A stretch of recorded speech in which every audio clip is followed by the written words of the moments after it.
Okay, so this video is going to be a simple and brief explanation about tragedy of the commons, and it's going to be just a very quick and short, hopefully relatable way for everyone to kind of get a grasp of what that would be like. So what we have here is we have 4 lanes on a highway. 1, 2, 3, 4. Now these 3 lanes are going to be southbound lanes. Southbound lanes.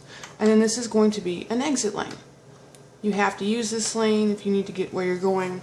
There's no other lanes that offer what that lane offers.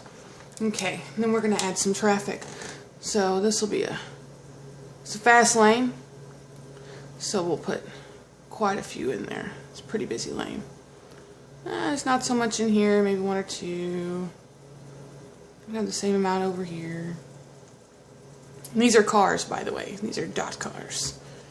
Okay, and then you have the exit lane. And let's put what would be like normal traffic on the exit lane. So you've got about 3 cars. Okay.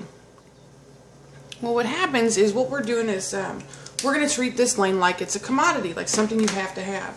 Well, you have people that they know that lane's going to back up because there's a percentage of each of these lanes that has to go into that one because that's the only lane that offers what that lane offers. So people know that this lane is going to be a little bit more congested.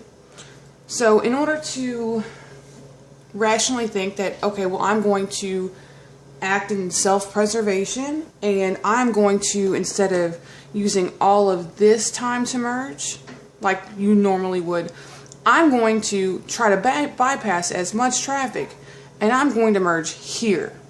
Okay, so we've got the person that's merging here to avoid the traffic. Well, what that does is it creates the traffic because he's got to put on his brake lights because this guy just swung right in and cut him off. Okay, and then you have another person do that. Well, then they come in, they do that here.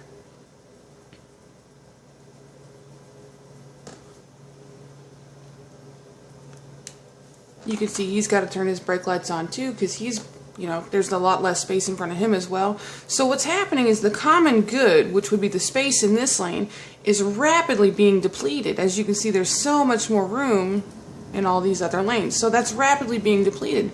Well, to even further the cycle, you have even more cars that want to avoid all of this traffic, all of that traffic. So then they start deciding that they're going to wait till the very last second. And then they start getting even closer. Well, in defense of that, then you've got the other cars that are already in that lane and they decide they're going to drive even closer to try to defend that, almost as a beating the bounds, if it were. But what that does is that gives the other people even less time to get in, so they're causing even more of an issue.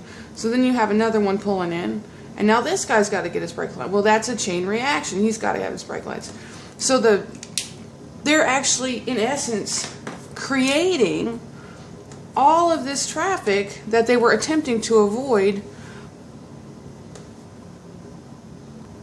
using rational thought. They're like, hey, I don't want to be late, so I'm going to get as far in as I can, and they're actually creating what is going to make them late.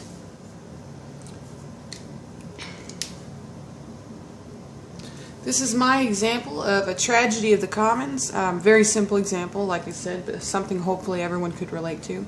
And it's most definitely a tragedy because I have to deal with it every day when I go to work. Hope you guys are doing great and you're having a great time in this class, and I hope we all learned something. Thanks.